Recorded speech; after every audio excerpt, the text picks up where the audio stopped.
ये सब तो करना अवश्य है, ये सब करना बहुत अनिवार्य है। प्रीलिम्स में अगर मैं आपको बताऊँ, एक क्वेश्चन आया था कि कहते हैं कि इतिहास बदलने के लिए कलम की नहीं हौसलों की ज़रूरत होती है। हाँ। या फिर एक स्ट्रैटेजी जो मैंने भी अपने पहले साल में करी थी कि एक कमरे में 1 साल तक बंद रहे, सिर्फ पढ़ते रहे, वो वाली स्ट्रैटेजी अब आज की डेट में नहीं चल सकती। और जैसे हम कहते हैं कि करत करत अभ्यास, तो अगर अभ्यास ही नहीं करेंगे, सिर्फ उसको हम इकट्ठा ही करते रहेंगे, तो सक्सेस कहाँ से मिल सकती है। देखिए, प्रीलिम्स के लिए एक ये है कि prelims is very very dynamic. जो अप्रोच आज से 5 साल पहले चलती थी, वो अप्रोच अब नहीं चलती। राइट। तीसरा तरीका, पास्ट ईयर क्वेश्चंस रिपीट होते आए हैं और अब भी रिपीट हो रहे हैं, वो आपका कभी भी गलत नहीं होना चाहिए। राइट। आपने प्रीवियस ईयर क्वेश्चंस पेपर की बात करी, तो प्रीवियस ईयर क्वेश्चंस पेपर में क्या होता है, करंट अफेयर्स हो गया या फिर कुछ क्वेश्चंस ऐसे पूछे जाते हैं फैक्चुअल भी, जो कि करंट ओरिएंटेड वेस होते हैं। तो मे बी अगर कोई स्टूडेंट इस टाइम तैयारी कर रहा है तो उसे पिछला 5 से 6 साल पुराना करंट तो पता नहीं होगा, फिर वो प्रीवियस ईयर को उस टाइम पे फिर कैसे देखे, क्योंकि उसे लगेगा कि मेरा स्कोर प्रीवियस ईयर में अच्छा नहीं आ रहा है, या फिर मैं ये क्वेश्चन टैकल नहीं कर पा रहा हूँ, और उसको कंफ्यूज भी होगा कि करंट का है या फिर कब का था उस टाइम पे क्वेश्चन। ऐसा है कि जितने ज़्यादा क्वेश्चंस हम अटेम्प्ट करते हैं, उतने ज़्यादा हम नेगेटिव या रॉन्ग जाने के चांसेस अपने बढ़ा लेते हैं। Hello everyone, welcome to student. तो हमारे साथ हैं प्रांजल जैन सर, जिनका 335 रैंक के साथ यूपीएससी में सिलेक्शन हुआ है। इनकी 5 ईयर करीब की लॉन्ग जर्नी रही है, काफ़ी स्ट्रगल रहा है, काफ़ी उतार चढ़ाव रहे हैं। तो आज हम इनकी जर्नी को डिस्कस करेंगे, और जो इनका ऑप्शनल है वो कॉमर्स है, जो कि काफ़ी कम स्टूडेंट्स के द्वारा ऑप्ट किया जाता है। तो कॉमर्स के बारे में भी जानेंगे। सो ओवरऑल हम इनकी स्ट्रैटेजी, बुक लिस्ट, कैसे प्रिपरेशन वगैरह करी है। सो अभी तक आपने चैनल को सब्सक्राइब नहीं किया तो चैनल को सब्सक्राइब कर लीजिए। ये एक मंजिल है तो रास्ते भी होंगे, और एक मेंटर भी जो मुश्किलों को आसान बना दे। नतीजे संयोग नहीं होते, दूसरों से बेहतर स्कोर होते हैं। GS Score, an institute for civil services. Good career is a process, and mentoring at GS Score is driven by primarily 2 objectives. One is empowerment, and another is excellence. This is what we are known for. कामयाबी की राह पर 1000 से भी ज्यादा निशान। GS Score।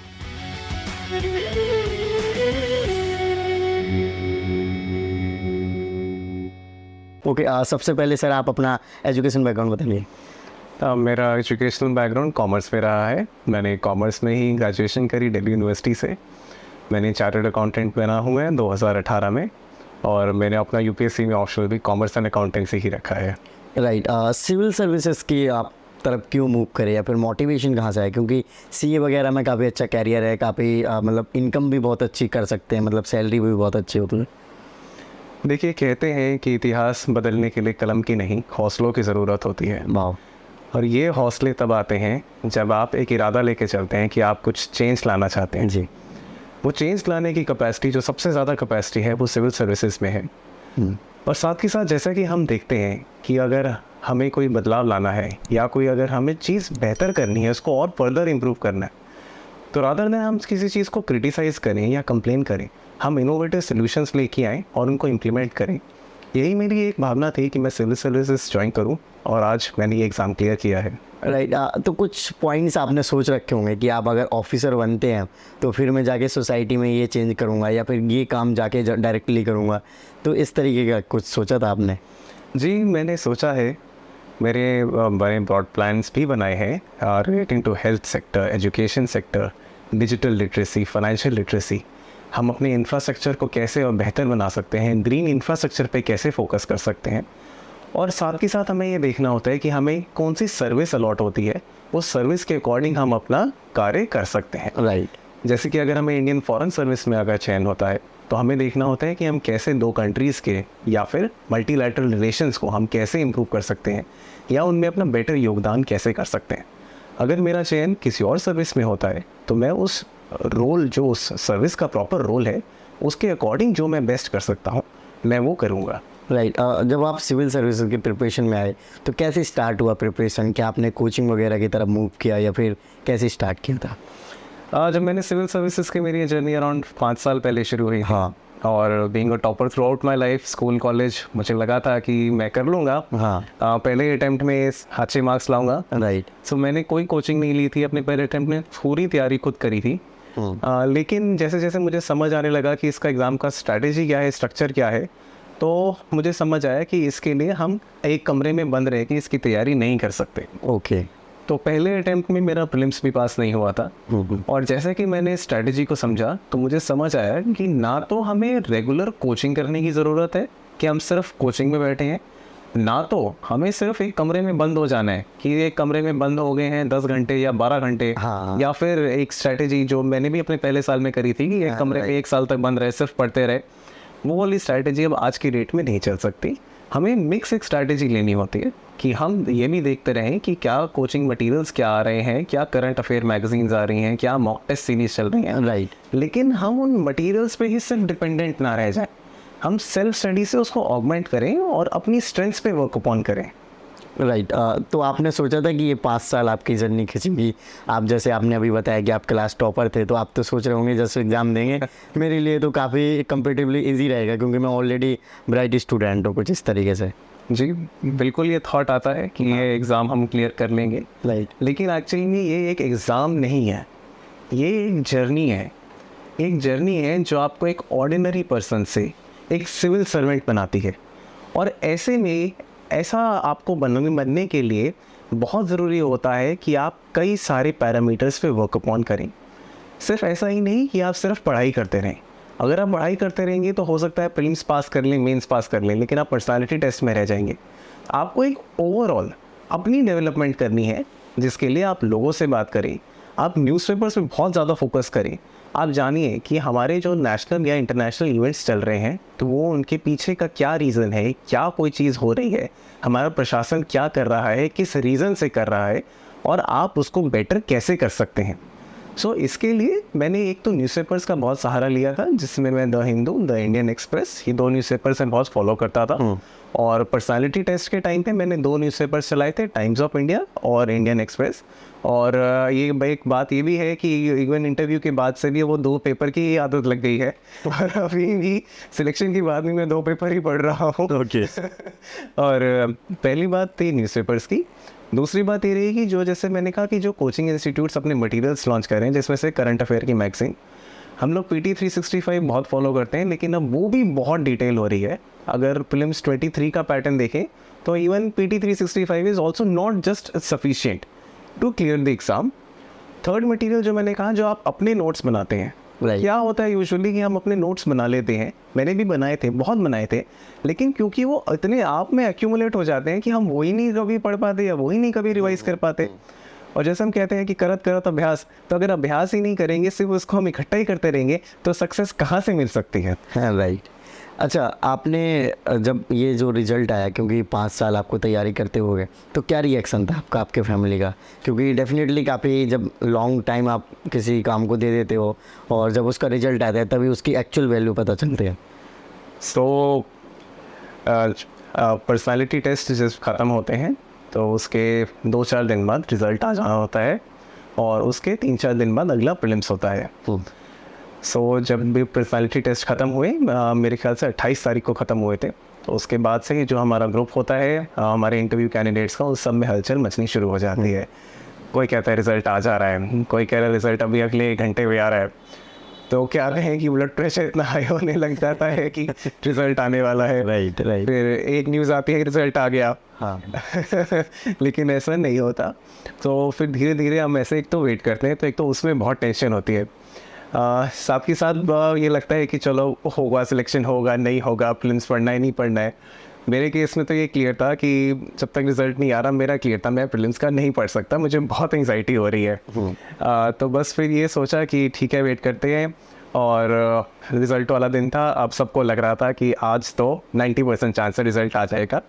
और दिन में कुछ लगभग 2 बजे के आसपास वेबसाइट पर रिज़ल्ट आ गया। देखा उसमें खोल के, वेबसाइट पे सबसे पहले ही था फाइनल रिज़ल्ट। सो बस बहुत दिल में बहुत ऐसी ज़ोर ज़ोर से धक धक होने लग गई थी कि क्या है, जो सिलेक्शन है नहीं है, वो इतना हो गया, 4 अटैम्प्ट हो गए, 5 साल हो गए, हम क्या करना है, होगा नहीं होगा। चलो खोदा उसमें, फिर देखा कि ठीक है, खोल लिया। अब हिम्मत तो नहीं थी स्क्रॉल करने की, तो सोचा ठीक है सर्च करते हैं। तो मैंने जैसे उसमें सर्च किया और बस मैंने अपना नाम लिखा प्रांजल, और मैंने आइज़ क्लोज कर ली। मैं कहा अब ठीक है, अब जो होगा देखा जाएगा। और उसमें जैसे ही मैंने आके खोली उसमें था 1-on-1 ट्रांजल रैंक 335 और मुझे था कि यस मेरा सिलेक्शन हो गया है, ये मैं ही हूँ। उसके बाद भी लेकिन एक मोमेंट का डर था कि ये मैं ही हूँ। हाँ, तो रोल चेक करा रोल नंबर के साथ नंबर चेक किया। वैसे तो ये चीज़ मैं पिछले 15 दिन से चेक कर रहा था कि सिर्फ इकलौता प्रांजल जैन मैं ही हूँ और कोई नहीं है। लेकिन फिर भी रोल नंबर से दोबारा डबल चेक किया, हाँ मैं ही हूँ, सिलेक्शन हो गया है। 3 बार खुद से कहा कि यस सिलेक्शन हो गया है। फिर घर में बताया, बहुत खुशी का माहौल था कि यस सिलेक्शन हो गया है। Right, okay. सो जब आप स्टार्टिंग के अटैम्प्ट दे रहे थे तो प्रीलिम्स की क्या अप्रोच रहती थी या फिर कैसे करते थे आप तैयारी? देखिए प्रीलिम्स के लिए एक ये है कि prelims is very very dynamic. जो अप्रोच आज से 5 साल पहले चलती थी वो अप्रोच अब नहीं चलती। प्रीलिम्स हर साल अपने आप को डेवलप कर रहा है। जो मैंने पहले 5 साल पहले जो अप्रोच चलती थी वो ये कहती थी कि आप मैक्सिमम मॉक टेस्ट सीरीज़ करें। उस टाइम पे अप्रोच चलती थी कि आप 60 टेस्ट सीरीज़ कर लें, साथ ही साथ आप 1-2 हज़ार क्वेश्चंस और करें, तो टोटल एक 8,000 से 10,000 का अगर आप पूल लेकर चलते हैं, साथ ही साथ अपनी बुक्स पढ़ते हैं, तो आपको सिलेक्शन हो जाएगा। वो अप्रोच अब नहीं चलती। अब अगर प्रीलिम्स 23 का अगर हम पैटर्न देखते हैं तो अप्रोच कम्प्लीटली चेंज हो गई है। अब जो अप्रोच वर्क करेगी वो ये है कि एक तो आप जो हमारा 40 बुक्स का सेट होता है सारी NCERTs मिला के, ओल्ड एंड न्यू, साथ ही साथ जो हम कोचिंग की टेस्ट सीरीज़ कोचिंग बुक्स पढ़ते हैं वो मिला के जो हम नोट्स पढ़ते हैं, टोटल मेरा 40 बुक्स का एक वो सेट बनता है। वो आपको पूरा पढ़ना है और ऐसा पढ़ना है कि उसमें से कोई भी चीज़ पूछ ली तो आप नींद में भी बता सकते हैं। वो पढ़ना है। उसके बाद आपको 30 टेस्ट बहुत हैं प्रीलिम्स के लिए, जो पैटर्न बन गया है 30 टेस्ट करें, लेकिन एक अच्छे लेवल के। ऐसे किसी भी कोई रैंडम नहीं करने, और अगर एक इंस्टीट्यूट के उठाए हैं तो वो ही करने हैं डेडिकेटेडली। उसके साथ आपको अपने पास्ट ईयर पेपर्स करने हैं। पास्ट ईयर पेपर्स आते हैं कि हमें कितने करने हैं। तो एक अप्रोच होती है कि आप पिछले 6 साल के करें, एक अप्रोच है कि आप पिछले 10 साल के करें। तो आप 6 से 10 साल के बीच में जिसमें भी आप कंफर्टेबल हैं आपको वो करना चाहिए। राइट। उसके बाद अब आपको ये जानना है कि अगर जो नया पैटर्न आ जाए तो आप उसको कैसे अटेम्प्ट करेंगे। तो इसके लिए जो हमारा टाइमिंग होते हैं कि 9:30 से 11:30, 2:30 से 4:30, आप इसी टाइम पीरियड में अपना मॉक टेस्ट दीजिए। और मॉक टेस्ट आप पास्ट ईयर पेपर का दीजिए कि पास्ट ईयर पेपर जैसे प्रीलिम्स 23 का आया आप उसको देंगे। अब क्या तरीका है, जो फाइनल जो आपको एक वैल्यू एडिशन करना है वो ये है कि आपको अपनी एलिमिनेशन टेक्निक्स खुद डेवलप करनी है। पिछली जो एलिमिनेशन टेक्निक्स थे वो प्रीलिम्स 23 के बाद अब वो वर्क अपॉन नहीं करेंगी। अब आपको अपनी टेक्निक्स खुद बनानी है कि जो पहले स्टेटमेंट और पैटर्न आते थे कि statements 1 and 2, 2 and 3, 1 and 3 all of the above, अब वो स्टेटमेंट्स आनी बंद हो गई हैं। अब स्टेटमेंट्स आ रही हैं ओनली 1, ओनली 2, ओनली 3 या ऑल ऑफ द अबव। तो आप उसको कैसे वर्क अपॉन करेंगे, उसके 3 तरीके हैं अब प्रीलिम्स को कैरी ऑन करने के।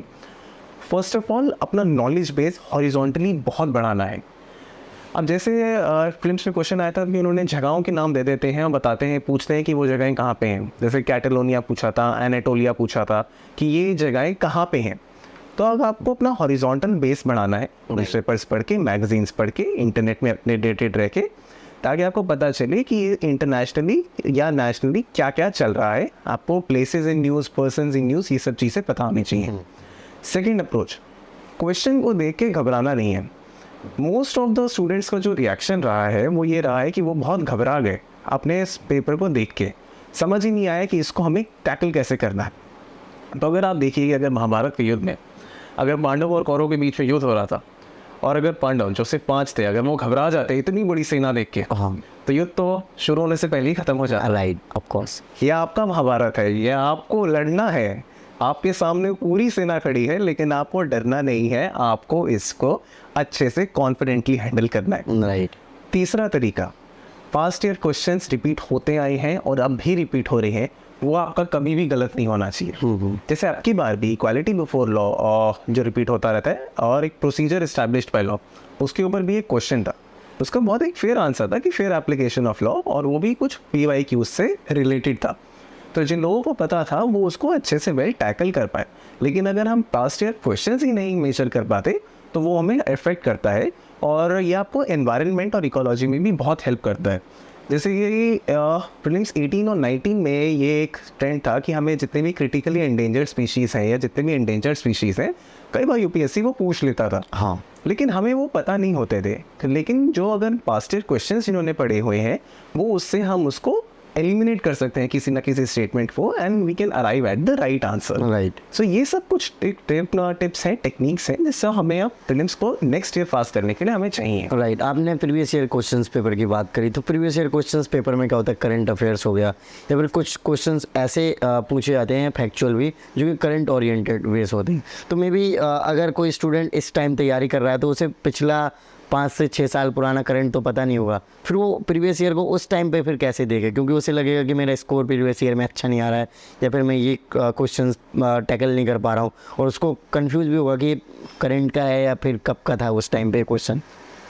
ये तो ऐसा लग रहा है कि आपने मेरी सिचुएशन मुझसे ही पूछी है क्योंकि मैं एग्जैक्टली इसी सिचुएशन में रह चुका हूँ। और आपने मेरे 5 साल पुराने दिन याद दिला दिए।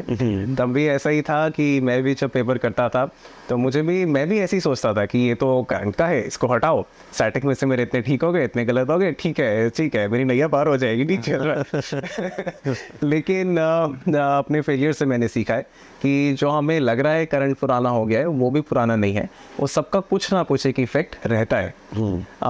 ये चीज़ हमें देखनी होती है। जैसे इकोनॉमिक्स के कुछ क्वेश्चन हम देखते हैं, कुछ बैंकिंग के क्वेश्चन आते हैं, तो अगर हमें पुराने वाली चीज़ें पता हो तो वो हमें हेल्प करती हैं।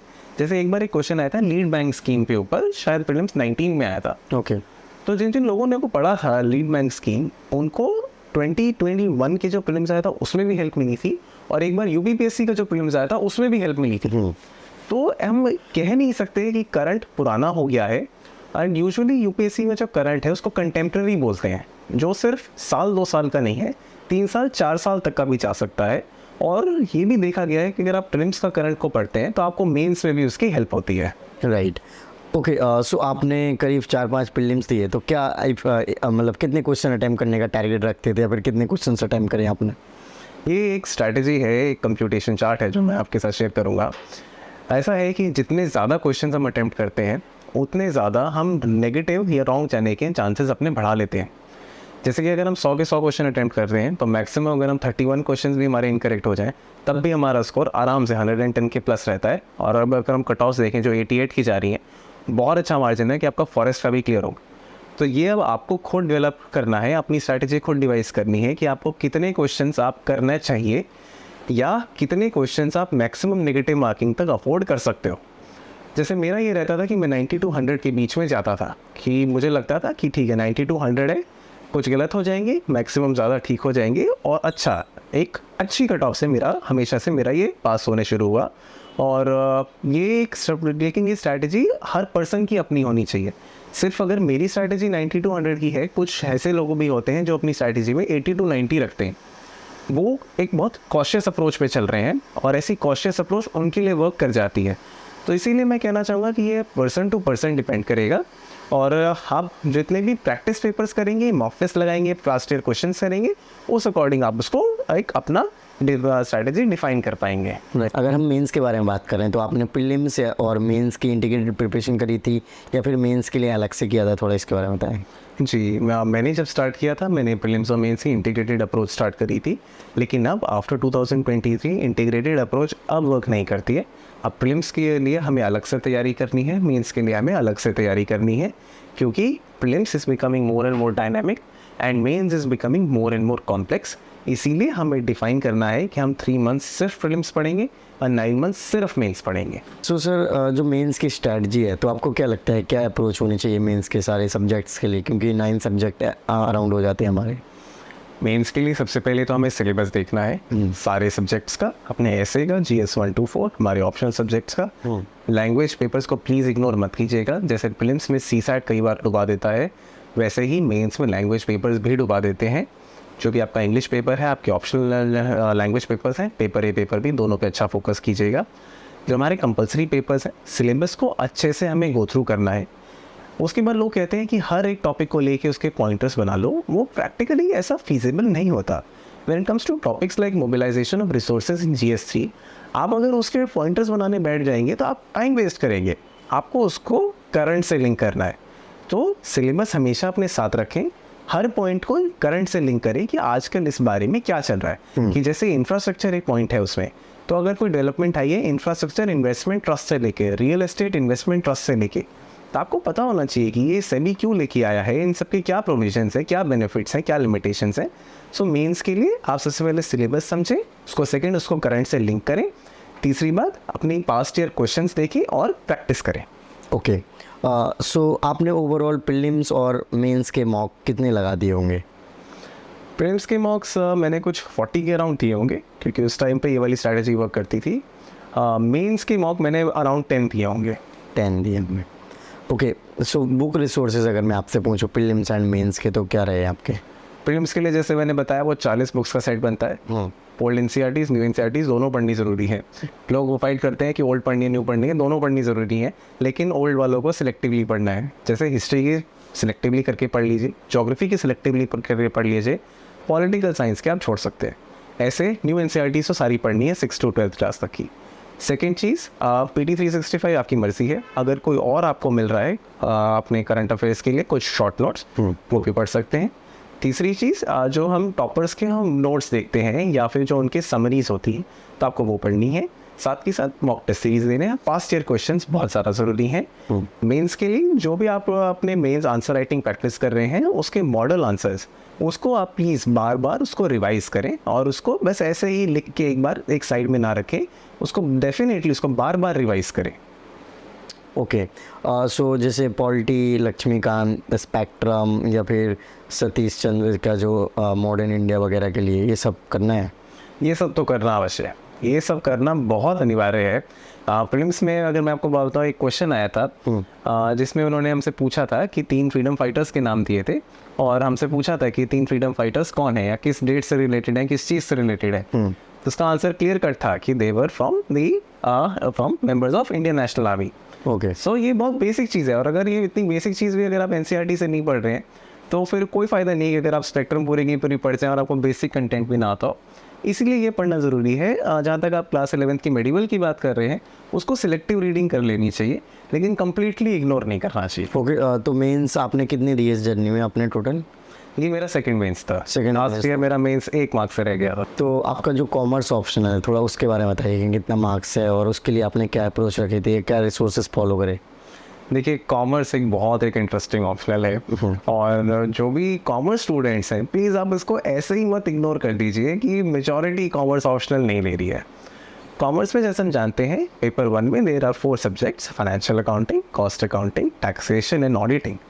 ये चारों सब्जेक्ट्स आप अपने ग्रेजुएशन में पढ़ के आए हैं, और अगर आप CA या CS भी कर रहे हैं तो उसके इंटर वाले लेवल का ही इसमें है। आप इसको अच्छे से प्रैक्टिस करें तो आप पेपर 1 निकाल सकते हैं। पेपर 2 की जब हम बात करते हैं, उसमें भी जो 4 पेपर्स हैं, human resource management, industrial relations, organization theory और ऑर्गेनाइजेशन बिहेवियर, ये चारों सब्जेक्ट्स आप ग्रेजुएशन में नहीं पढ़ते हैं, ये थोड़े से पोस्ट ग्रेजुएशन के लेवल के हैं। इसके लिए मेहनत करनी ज़रूरी होती है, लेकिन पेपर 2 इज़ वेरी स्कोरिंग। तो मैं ये कहना चाहूँगा कि कॉमर्स ऑप्शन को you should give a thought. And even जो आप लोग साइंस बैकग्राउंड से हैं या नॉन कॉमर्स बैकग्राउंड से हैं, आप लोग भी कॉमर्स को ले सकते हैं, क्योंकि एक तो इसके लिए मटेरियल मिलना इज़ ईजी, अच्छा है, वेल स्प्रेड पेपर है, स्टेबल पेपर है, ज़्यादा इसमें कितना कोई डायनामिक नहीं है कि आपका बिल्कुल ही पैटर्न चेंज हो जाएगा। Pattern is stable, scoring optional ज़रूर है, और साथ में आपको सीखने को बहुत कुछ मिलता है। इसमें आप चीज़ें सीख रहे हैं, मैनेजमेंट, लीडरशिप, कम्युनिकेशन, यही सब अभी आपको लबासना में फाउंडेशन कोर्स में सीखना है, यही सब आपको पूरी लाइफ में करना है। तो देखिए अगर कितना आपके बेनिफिट्स इसमें एक तीर से कितने निशाने हो रहे हैं। राइट, सो आपने नोट्स के बारे में हल्की बात करी थी, तो नोट्स वगैरह को मतलब जैसे आपने पहले अटैम्प्ट में जो बनाए होंगे और इस अटैम्प्ट में जो आपने बनाए होंगे या फिर नहीं बनाए होंगे, तो क्या अप्रोच रहती थी नोट्स बनाने की, फिर रिवीजन कैसे करते थे?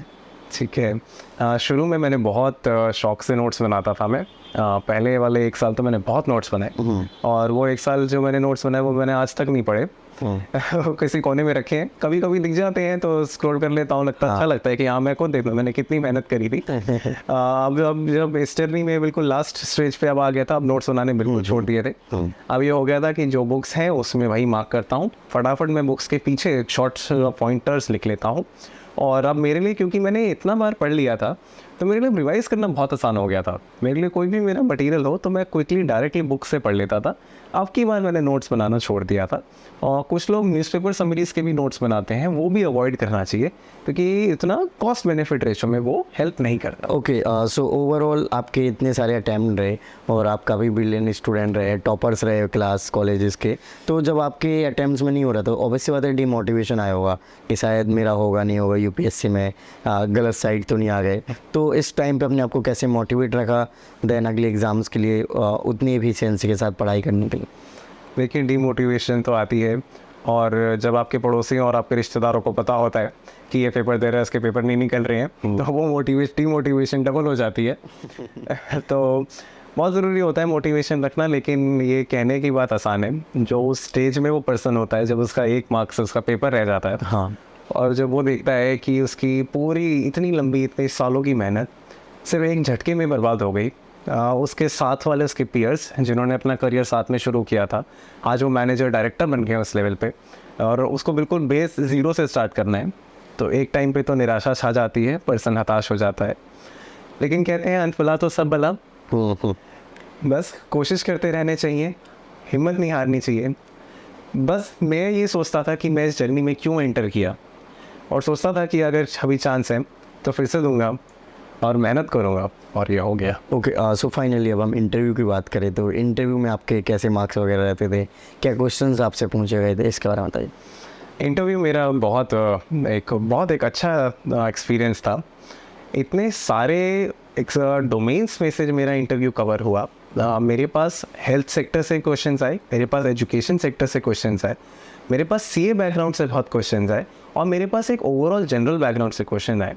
जैसे मैं अगर ये क्वेश्चन जो मेरे से भी डायरेक्ट क्वेश्चन आया, और ये सब की हम कोई तैयारी नहीं करते हैं, ऐसे वाले क्वेश्चंस आए। ओके, जैसे आप यूट्यूबर हैं, हाँ, तो आप जानते हैं कि दैट यूट्यूबर से हम आज की डेट में अच्छी पॉपुलैरिटी गेन कर सकते हैं, and it is a good mode of livelihood as well, right. तो मेरे से ऑनरेबल पैनल मेंबर ने यही पूछा था कि आप सीए हो, यंग हो, अपना यूट्यूबर बन जाओ, इन्फ्लुएंसर बन जाओ, क्या कर रहे हो ये सिविल सर्विसेज में आके। हाँ, सो और उनका क्वेश्चन था कि क्यों आना चाहते हो, क्या ग्लोरी के लिए आना चाहते हो, या किस लिए, पर्पस क्या है किस लिए आने का, यूट्यूबर बन जाओ। सो मेरा यही था कि मैंने, और इस भी क्वेश्चन हम कभी तैयार नहीं करते हैं, हाँ, ऑन द स्पॉट, स्पॉन्टेनियस, और बिल्कुल जो आपको ऑनेस्ट आंसर होता है आपको वही देना चाहिए। और मेरा ऑनेस्ट आंसर यही था कि sir, if I wanted to be a social media influencer, I know I have the potential to get a lot of subscribers and make my livelihood out of it. However, it is my passion to work towards civil services. मैं social media influencer नहीं बनना चाहता, और मैं इसीलिए उस line में नहीं चाह रहा। हाँ, और फिर उनकी डिस्कशन चलेगी, तो क्या आपको लगता है कि आज के जो यंग यूथ आ रहा है, क्या वो सोशल सिविल सर्विसेज में ग्लोरी के लिए आ रहा है? तो मैंने उनको यही कहा था कि सर, जो आजकल का यूथ भी आ रहा है, ग्लोरी के लिए नहीं आ रहा है। अगर ग्लोरी के लिए आना होता है तो there are lot of opportunities and lot of avenues for them. लेकिन जो ये जर्नी है जिसमें इनको 3 ग्रूलिंग स्टेजेस से निकलना पड़ता है, प्रीलिम्स, मेंस और इंटरव्यू, तो जिसको ग्लोरी के लिए आना है वो 1 या 2 अटेम्प्ट में आउट हो जाएगा, वो अंत तक नहीं टिका रहेगा। Right. Okay, so finally future aspirants को आपका क्या मैसेज है, क्योंकि डेफिनेटली सिविल सर्विसेज की तैयारी में डिफरेंट बैकग्राउंड के स्टूडेंट्स आते हैं। कुछ लोग ऐसे होते हैं जो कि स्कूल कॉलेजेस में काफ़ी बिलो एवरेज मार्क्स आते हैं उनके, और कई तो फेल भी होते हैं किसी सब्जेक्ट में। तो उन स्टूडेंट्स को ये लगता है कि टॉपर से इन एग्ज़ाम्स को निकालते हैं, हमारा नंबर ही बहुत लेट आएगा, पहले टॉपर निकाल लेंगे तब तो हम बचेंगे। तो उनको क्या मैसेज देना चाहेंगे आप? मैं ये कहना चाहता हूँ कि आपका जो भी बैकग्राउंड रहा है, एजुकेशन वाइज, फाइनेंशियल वाइज, आपने कहीं वर्क किया है, नहीं किया है, आप कहीं बड़े शहर से, आप कहीं छोटे शहर से, कोई फ़र्क नहीं पड़ता। यूपीएससी में एवरीवन इज़ इक्वल। चाहे कोई बड़े से बड़े कॉलेज से करके पढ़ाई करके आया है, चाहे कोई छोटे से कॉलेज से पढ़ाई करके आया है, किसी ने रेगुलर पढ़ाई करी है, किसी ने डिस्टेंस पढ़ाई करी है, it doesn't matter at all.